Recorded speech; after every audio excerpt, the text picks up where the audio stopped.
Hello students, मेरा नाम आदित्य कुमार है और आप देख रहे हैं अपने YouTube channel the way of success. दोस्तों, आज की इस क्लास में हम लोग क्लास 7 का न्यूट्रिशनल प्लांट्स का पार्ट 2 पढ़ेंगे, जिसको समझेंगे और इस चैप्टर को इस पार्ट में ख़त्म करेंगे। ठीक है, तो वीडियो को स्टार्ट करते हैं। तो देखिए, यहाँ पे एक टर्म है एल्गी। एल्गी होता क्या है? देखिए, तो आप लोग कभी जैसे कि कहीं जाते हो तो देखो कि नदी तालाब में हरा हरा कलर का ना पूरा कोई जहाँ पे पानी भरा होता है, वो हरा हरा कलर का कोई चीज़ से ना पूरा ऊपर का लेयर बन जाता है ना, जिसे हम लोग नॉर्मली काई कहते हैं। तो ये जो होता है, you often see slimy green patches in ponds और स्टैगनेंट वाटर बॉडीज। आप लोग स्लीमी चिपचिपा सा पतला सा ग्रीन पैचेस हरा हरा कलर का इस टाइप का नहीं देख, कैसे पूरे ग्रीन टाइप का इसी टाइप का जो पानी में जो होता है ना, जो वाटर बॉडीज में होता है।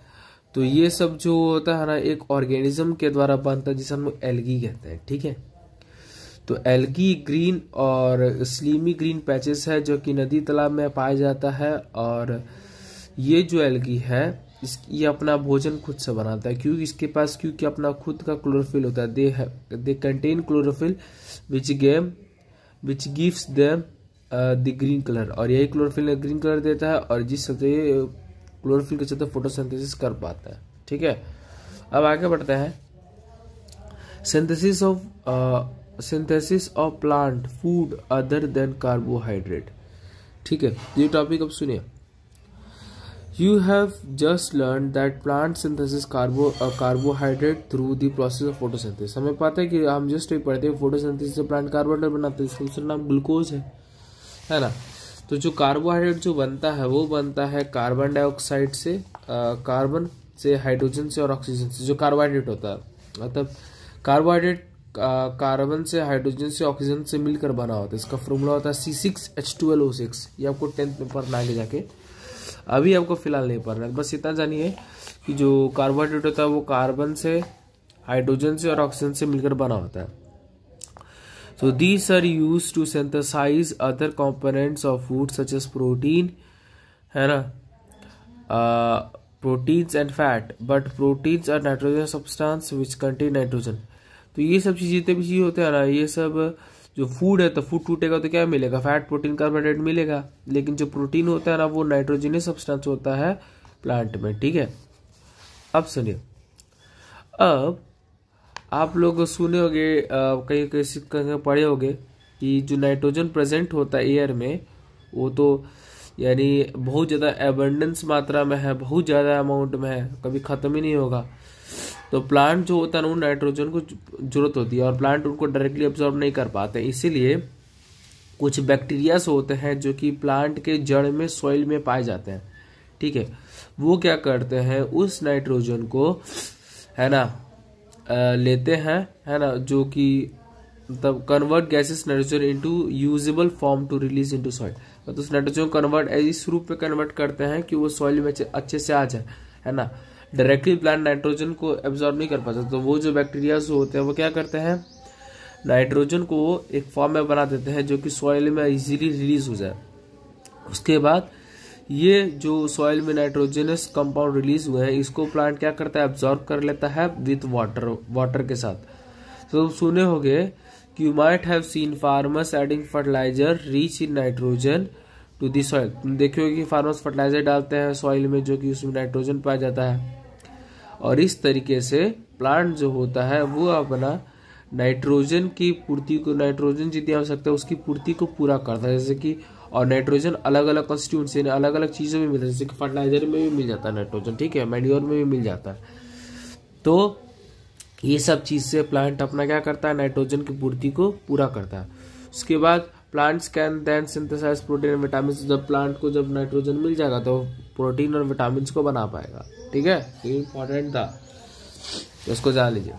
नेक्स्ट है other mode of nutrition in plants. Plants में अदर मोड्स ऑफ न्यूट्रिशन होता है क्या? तो देखिए, अभी हमें क्वेश्चन बनता है। देखिए, ग्रीन प्लांट्स, जितने भी ग्रीन प्लांट्स होते हैं, है ना, उनके पास एक पिगमेंट होता है जिसे कहते हैं क्लोरोफिल, और उस प्लांट से, उस क्लोरोफिल से वो लोग प्रोटीन सिंथेसिस करते हैं। लेकिन सभी प्लांट जो होते हैं वो ग्रीन नहीं होते, यानी सभी प्लांट के पास क्लोरोफिल नहीं होता जिससे तो फोटोसिंथेसिस नहीं कर पाता है। ठीक है, तो उस दौरान तो उनको हर प्लांट को तो भोजन चाहिए, हर जीव को भोजन चाहिए, तो वो ना एक अलग मेथड इस्तेमाल करते हैं भोजन को प्राप्त करने के लिए। तो वैसे प्लांट्स एंड एनिमल जैसे कि ह्यूमंस है ना, जो कि दूसरे ऑर्गेनिज्म पे डिपेंडेंट होते हैं, तो उस टाइप ऑफ न्यूट्रिशन को हम लोग हेटरोट्रॉपिक न्यूट्रिशन कहते हैं। ठीक है, तो मेरा हम लोग आगे डिस्कस किए थे। अब इसको एक तरीके से समझते हैं। जैसे हेटरोट्रॉपिक न्यूट्रिशन का भी 3 टाइप होता है, एक पैरासाइटिक, सेप्रोट्रॉपिक और होलोजोइक। तो आपको ना पैरासाइटिक और होलोजोइक तो इस आपको चैप्टर में समझ जाओगे, लेकिन नेक्स्ट चैप्टर जब न्यूट्रिशन इन एनिमल्स पढ़ेंगे उसमें होलोजोइक को समझेंगे। ठीक है, लेकिन समय आप अभी पैरासाइटिक और सेप्रोफाइटिक को समझिए। अब यहाँ पे एक पैरासाइटिक एग्जाम्पल दिया है। देखिए, आप लोग ना पेड़ पे एक येलो कलर का ना वायरी ब्रांच दिखा हुआ, टेंडल्स टाइप का, नहीं देखे हो? एक पेड़ के ऊपर ना कुछ बेल चढ़ जाता है। बेल समझते हो? कोई जंगली पौधा होता है, किसी पेड़ के ऊपर चढ़ जाता है। ठीक है, जिसे अमर बेल कहते हैं। और वो प्लांट को हम लोग ना नॉर्मल भाषा में, साइंस में कस्कटा, यहाँ पे लिखा हुआ है देखिए, कस्कटा कहते हैं। ठीक है, जिसे अमर बेल कहते हैं। नॉर्मली जो बेल कहते हैं, ये प्लांट के ऊपर चढ़ जाता है। तो ये जो पौधा होता है ना, इनके पास ना क्लोरोफिल नहीं होता, येलो कलर का होता है। ये आप लोग देख सकते हैं, कहीं गूगल पर सर्च करके देखिएगा, येलो कलर का होता है। इसके पास अपना खुद का क्या होता है, क्लोरोफिल नहीं होता है, इसलिए फोटोसिंथेसिस नहीं कर पाता, और जिस चलते वो भोजन नहीं बना पाता। इसीलिए किसी पेड़ के ऊपर चढ़ जाता है और इन्हीं पेड़ से वो भोजन को प्राप्त करता है, रेडीमेड फूड को प्राप्त करता है। It takes readymade food from the plants which on which it is climbing, यानी उस पौधा से रेडीमेड फूड लेता है जिसपे ये क्लाइंब किया हुआ रहता है।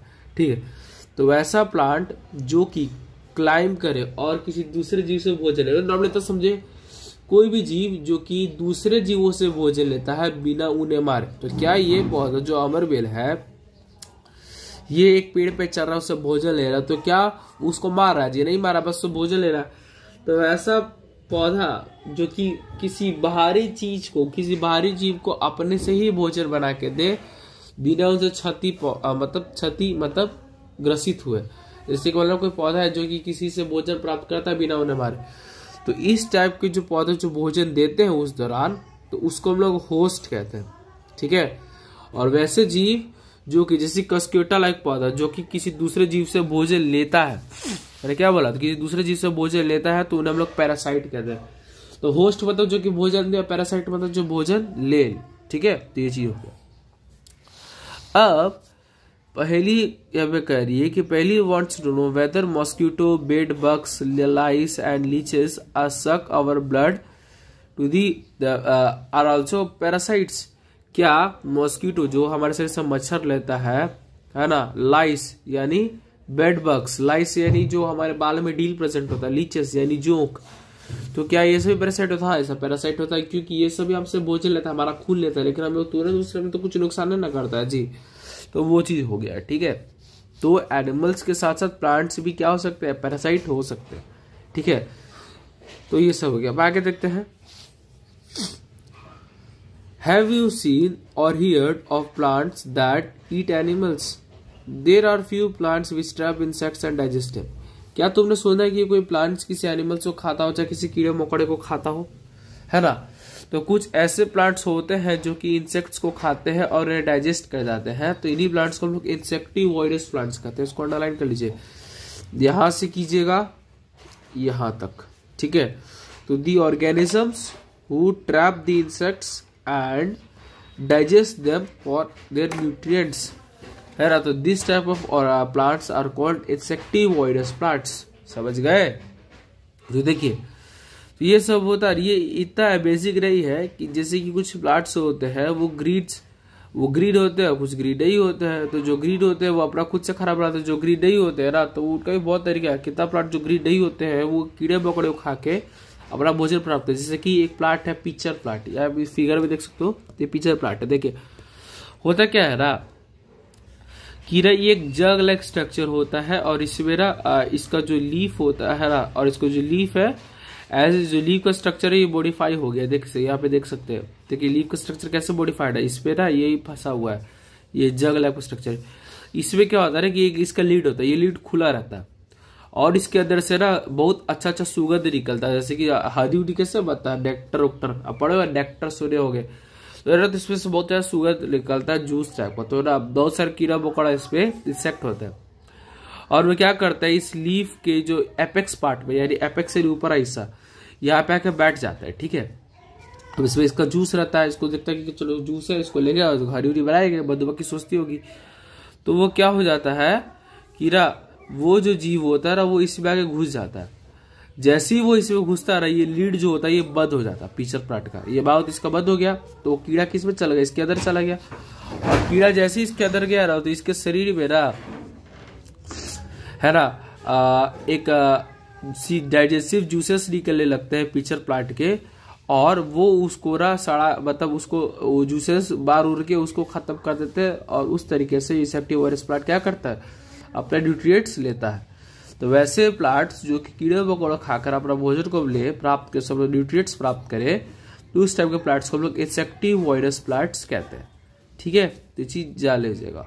चलिए, अब Bojo is confused if the pitcher plant is green and carries out photosynthesis, then why does it feeds on insect? तो बोझो यहाँ पे कंफ्यूज हो गया है कि अगर पिचर प्लांट ग्रीन है, देखिए अभी ग्रीन है, तो फोटोसिंथेसिस क्यों नहीं करता है, देन और वो इंसेक्ट्स को क्यों खाता है, तो उसका रीजन क्या है। तो देखिए इसका मेन रीजन है क्योंकि इसके पास क्लोरोफिल है ही नहीं है। जब क्लोरोफिल नहीं होगा, भले देखिए ग्रीन होने से कोई मतलब नहीं है, इसके पास क्लोरोफिल है ही नहीं है, इसका देख सकते हो, इसका ना लीव्स मॉडिफाइड हो गया इस रूप पे, इसलिए फोटोसिंथेसिस नहीं कर पाता है, ठीक है। यहाँ पे देख सकते हैं लीफ मॉडिफाइड इनटू पिक्चर, यहाँ पे देख सकते हैं, देखिए यहाँ पे लिखा हुआ है ना। अब नेक्स्ट टॉपिक है हमारा सेप्रोट्रॉपिक न्यूट्रिशन, सेप्रोट्रॉप्स न्यूट्रिशन। तो इसको कहते हैं सेप्रोट्रॉपिक न्यूट्रिशन, जो सेप्रोट्रॉपिक न्यूट्रिशन को फॉलो करते हैं हम लोग सेप्रोट्रॉप्स कहते हैं, ठीक है।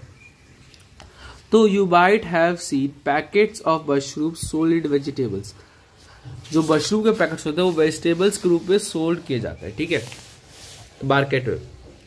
You may have also seen fluffy umbrella like patches growing in moist soils and rotting wet wood during the rainy season. तुम लोग देखे होंगे कि एक अम्ब्रेला टाइप का ऐसा पैचेस उग जाता है ना किसी गीले मिट्टी पर, वहां पे देखना भूसा वूसा रखा रहेगा ना, जब आपका खेती उती होगा तो जब बारिश होगा तो भीज के ना सरने करने लगेगा, उसमें ना वो उसी के ऊपर एक मशरूम निकल जाएगा, है ना, एक आप लोग को एक अम्ब्रेला एक स्ट्रक्चर निकल जाएगा। और नहीं तो जो लकड़ी सड़ता है ना, तो उनके ऊपर भी निकलता, आप लोग देख रहा है, आपके घर के बगल में कोई लकड़ी होगा ना, और बारिश उरिश होगा तेज 3-4 दिन से, जब वो लकड़ी सड़ने लगेगा ना, उसके ऊपर देखना मशरूम उगने लगेगा। तो ये सब होता है, ठीक है। तो यहाँ पे पूछा जाना चाहता है कि ये इस टाइप के जो ऑर्गेनिजम्स होते हैं वो अपना उल्लेख वस्त्र माउथ होता है एनिमल जैसा, तो अपना भोजन वो कैसे लेते हैं ना, उनके पास क्लोरोफिल होता है ना, कुछ होता है, तो क्लोरोफिल भी होगा तो फोटोसिंथेसिस भी नहीं कर पाते, तब वो लोग जाके अपना भोजन कैसे प्राप्त करते हैं, है ना। तो वो कैसे क्या होगा, तेरे इसको हम लोग थोड़ा यहाँ पे समझते हैं, ये अपना भोजन कैसे प्राप्त करते हैं। जैसे कि देख रहा, आप लोग ना पता है क्या कर रहा, एक ब्रेड का टुकड़ा ले रहा है ना, उसको ना मॉइस्ट और गर्म जगह पे, थोड़ा सा गीला जगह होना चाहिए, वहां पे आप लोग इसको 2-3 दिन के लिए छोड़ दीजिए, ठीक है। अब जैसे ही इसको आप 2-3 दिन के लिए छोड़ेगा ना, इसके ऊपर फ्लफी सा पैसेज आ जाएगा, पैचेस फ्लफी सा पैसेज आ जाएगा, जो कि इनके ऊपर बच जाएगा। देख ब्रेड जैसे कैसे होता है, ये सब देखे, ये अब जो छोड़ दिए इसको गीला सरफेस में, देख कैसे होता है। तो इस टाइप के जो ऑर्गेनिज्म जो कि इसके जन्म लेते हैं, इन्हें हम लोग फंगी कहते हैं, ठीक है। क्या कहते हैं, फंगी कहते हैं। और ये टाइप के जो जीव होते हैं वो एक नया तरीके का न्यूट्रिएंट्स को अपनाते हैं जिससे वो भोजन प्राप्त करे। तो जैसे कि मशरूम और ये फंगी है ना, ये क्या करते हैं, किसी भी डेड एंड डिकेइंग मैटर से अपना भोजन प्राप्त करता है, ठीक है। जैसे कि जो चीज सड़ने गले लगे, तो जो भी जीव जो कि डेड एंड डिकेइंग सड़े गले चीज से अपना भोजन प्राप्त करते हैं, वो जीव सेप्रोफाइटिक न्यूट्रिशन को फॉलो करते हैं। और सच जीव सच ऑर्गेनिजम्स तो follow saprophytic nutrition are called saprotrophs, ठीक है। तो वैसे जीव जो कि सेप्रोफाइटिक न्यूट्रिशन को फॉलो करते हैं उन्हें हम लोग सेप्रोट्रॉप्स कहते हैं। तो जैसे फंगी देखिए, ये अचारों के ऊपर परप जाता है, व्हाइट कलर का होता है, है ना। जब कोई कपड़ा पानी में फेंक दे सड़ने लगेगा ना तो उसके ऊपर भी फंगी आ जाता है। तो अलग अलग चीज जो कि सड़ने करने लगता है किसी मॉइस्ट चीजों के चलते, है ना, और उसमें जब एक नया ऑर्गेनिज्म जो लेता है तो उस ऑर्गेनिज्म को हम लोग फंगी कहते हैं, ठीक है। तो other articles that are left in hot and humid weather for a long time, है ना। तो ये सब हॉट और ह्यूमिड क्लाइमेट में ना लंबे समय तक ये मतलब रह सकता है, ठीक। अब देखिए, the fungal spores are generally present in air when they land on land or wet or warm things they germinate and grow। तो जितने भी फंगल पोर्स होते हैं, यानी जो फंगी के जो बीज होते हैं ना, छोटे छोटे जो बच्चे होते हैं, वो ना एयर के साथ साथ हवा में उड़ते रहते हैं। तो जब वो किसी गीले सरफेस पे किसी गर्म जगह पे गिरते हैं ना तो वो जर्मिनेट कर जाते हैं और वो ग्रो करने लगते हैं, ठीक है। तो ये सब चीज है, तो हमें ना इसी से बचना चाहिए क्योंकि ये सब कुछ चीज को खराब कर देते हैं। जैसे कोई बोतल खुला में छोड़ दीजिए ना, देख रहा कुछ दिन तक छोड़ दो, उसमें आप पर फंगी लग जाएगा, खराब हो जाएगा। तो इस सब चीज से बचा रखना चाहिए, ठीक है। अब कुछ ऑर्गेनिज्म होते हैं जो कि एक साथ रहते हैं, है ना, और अपना शेल्टर को शेयर करते हैं, साथ साथ में न्यूट्रिशन को भी शेयर करते हैं। यानी जब एक से अधिक जीव एक साथ रहते हैं और अपने शेल्टर के लिए और भोजन के लिए, है ना, दोनों आपस में शेल्टर को और न्यूट्रिशन को शेयर करते हैं, तो इस टाइप के रिलेशनशिप को हम लोग सिम्बायोसिस रिलेशनशिप कहते हैं। यानी वैसा रिलेशनशिप जिसमें कि जब दो प्रकार के जीव चाहे दो से अधिक जीव आपस में एक साथ रहे और शेल्टर और न्यूट्रिएंट्स को एक दूसरे में शेयर करें, तो उस टाइप के रिलेशनशिप को हम लोग सिम्बायोसिस रिलेशनशिप कहते हैं। इसको अंडरलाइन कर लीजिए, सब से लेके सिम्बायोसिस तक, ठीक है। तो जैसे कि for example, certain fungi live inside the root of the plants and plants provide nutrients to the fungus and return the fungus provide water and certain nutrients। देखिए, जैसे एग्जाम्पल समझिए कि प्लांट के रूट्स में कुछ फंगी रहते हैं और ये फंगी प्लांट्स को न्यूट्रिएंट्स देते हैं और प्लांट्स इनको न्यूट्रिएंट्स में वाटर और न्यूट्रिएंट्स प्रोवाइड करते हैं, जिस चलते दोनों को शेल्टर और न्यूट्रिएंट्स मिलता है। आप लोग एक बैक्टीरिया होता है, अभी पढ़ा नाइट्रोजन फिक्सेशन, जब जड़ में से, है ना, जड़ में कोई एक बैक्टीरिया पाया जाता है जो कि नाइट्रोजन लेकर प्लांट्स को देता है ना। तो उसे वही जो बैक्टीरिया होता है उसका नाम होता है राइजोबियम। राइजोबियम एक जीव होता है, देखिए यहाँ पे लिखा होगा राइजोबियम। तो ये जो राइजोबियम होता है ये सॉइल में नाइट्रोजन फिक्सेशन करता है और एटमोस्फेयर से नाइट्रोजन लेकर प्लांट्स को दे देता है। तो प्लांट को न्यूट्रिएंट्स मिल गया और ये प्लांट जो क्या कहता है ना, जब वाटर जो न्यूट्रिएंट्स जो प्लांट्स बनाता है जो जड़ तक पहुंचाता है, उसी में से ये राइजोबियम अपना भोजन भी ले लेता है, समझे। तो इस तरीके से दोनों का काम चल रहा है। तो इस टाइप के रिलेशनशिप को लोग कौन सा रिलेशनशिप कहते हैं? इस टाइप के रिलेशनशिप को हम लोग सिम्बायोसिस रिलेशनशिप कहते हैं। अब देखो, कुछ ऐसे जीव होते हैं जैसे कि लीचर जो कि क्लोरोफिल कंटेनिंग पार्टनर है, ठीक है, विच इज एल्गे। एल्गे जिसके पास ये क्लोरोफिल होता है ये भी है ना, और फंगस। तो एल्गी और फंगस एक साथ रहते हैं, ठीक है। एल्गी के पास फोटोसिंथेसिस होता है और फंगस का क्या काम है, न्यूट्रिशन प्रोवाइड कर रहा। तो जो फोटोसिंथेसिस करेगा कौन, एल्गी, एनर्जी बनाएगा और इसको एनर्जी बनाने के लिए न्यूट्रिएंट कौन देगा, फंगस देगा। और जो ये एनर्जी बनाया, जो कार्बोहाइड्रेट बनाया, ये कार्बोहाइड्रेट किसको देगा, फंगस को। यानी दोनों एक साथ एक दूसरे की पूर्ति को पूरा कर रहे हैं, है ना। तो इस टाइप में क्या होता है, इस टाइप के न्यूट्रिशन को भी हम लोग सिम्बायोसिस रिलेशनशिप कहते हैं। अब how do nutrients are replaced in soil. Soil में न्यूट्रिएंट्स वापस कैसे आते हैं? अच्छा, आप लोग देखोगे ना कि जब हम लोग खेती करते हैं ना, तो हम लोग खेती करते हैं तो बहुत सारे बीज डाल के क्रॉप्स को उगाते हैं। तो देखिए होता क्या है ना कि जो जमीन होता है, जमीन का जो लेयर होता है, उस जो जितने भी न्यूट्रिएंट्स होते हैं जमीन में ना, वो सॉइल के अपर मोस्ट लेयर में होता है। यानी जमीन के सबसे ऊपरी हिस्से में ही सारा का सारा न्यूट्रिएंट्स होता है। अब उस दौरान होता क्या है कि जो भी प्लांट्स क्रॉप्स उगाए हैं वो सारा का सारा न्यूट्रिएंट्स खत्म हो जाता है ना। तो सारे न्यूट्रिएंट्स खत्म हो गया, तो सॉइल न्यूट्रिएंट्स खत्म हो गया। जब हम लोग नेक्स्ट क्रॉप ऐसी उगा देंगे, है ना, तो उसको उस नेक्स्ट क्रॉप को तो न्यूट्रिशन मिलेगा नहीं। जब उस नेक्स्ट क्रॉप को न्यूट्रिशन मिलेगा नहीं तो क्रॉप जिंदा रहेगा नहीं रहेगा। इसीलिए एक मेथड होता है प्रिपरेशन ऑफ सॉइल, जिसका नाम है ना प्रिपरेशन सॉइल। देखते हो जब हम लोग खेत जोतते हैं, प्लगिंग करते हैं, तो उस दौरान क्या होता है, जो नीचे की मिट्टी होती है वो ऊपर आ जाती है और नीचे की मिट्टी में न्यूट्रिएंट्स होता है ना, और ऊपर की मिट्टी क्या जाती है, नीचे से जाती है। तो जब हम लोग नेक्स्ट क्रॉप खेती करते हैं तो जो नीचे की मिट्टी ऊपर आई उसमें क्या था, न्यूट्रिएंट्स था, तो वो न्यूट्रिएंट्स किसको मिलेगा, अब कभी क्रॉप्स को। ठीक है, तो जिस चलते इस तरीके से क्या होता है, सॉइल में न्यूट्रिएंट्स रिप्लेनिश होता है। ठीक है, और नहीं तो हम लोग सॉइल में रिप्लेनिश न्यूट्रिशन को रिप्लेनिश करने के लिए हम लोग ना अलग अलग फर्टिलाइजर्स और मैन्योर का इस्तेमाल करते हैं, जिस चलते सॉइल में क्या हो, जो न्यूट्रिएंट्स है वो सॉइल न्यूट्रिएंट से सॉइल इनरिच रहे। ठीक है, अब यहाँ पे देख सकते हैं मैंने आपको नाइट्रोजन फिक्सेशन राइजोबियम वाला पहले ही बता दिया था, वो इस तरीके से करता है। ठीक है, अब देखिए राइजोबियम जो रहता है वो अपना फूड किसी दूसरे जीव पे है और कोई प्लांट्स पे निर्भर होकर करता है, और प्लांट्स राइजोबियम पर निर्भर होता है।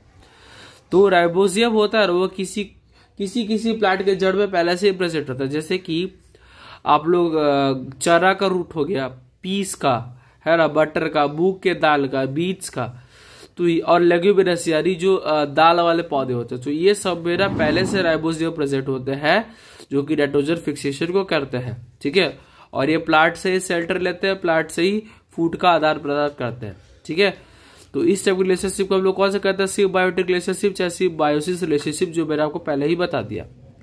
ठीक है दोस्तों, तो अब आपका ये चैप्टर हो गया फिनिश। ठीक है, अब हम लोग इस पार्ट 2 के बाद एक अलग से छोटा सा एक पार्ट लाएंगे, जिससे हम लोग ना सारा क्वेश्चन को हम लोग डिस्कस कर गए। ठीक है, तो उम्मीद करते हैं आपको ये पार्ट अच्छे से समझ में आया होगा। अगर आपको आया होगा समझ में, तो चैनल को सब्सक्राइब करके, वीडियो को शेयर करके, वीडियो में लाइक जरूर कीजिएगा। Thank you very much.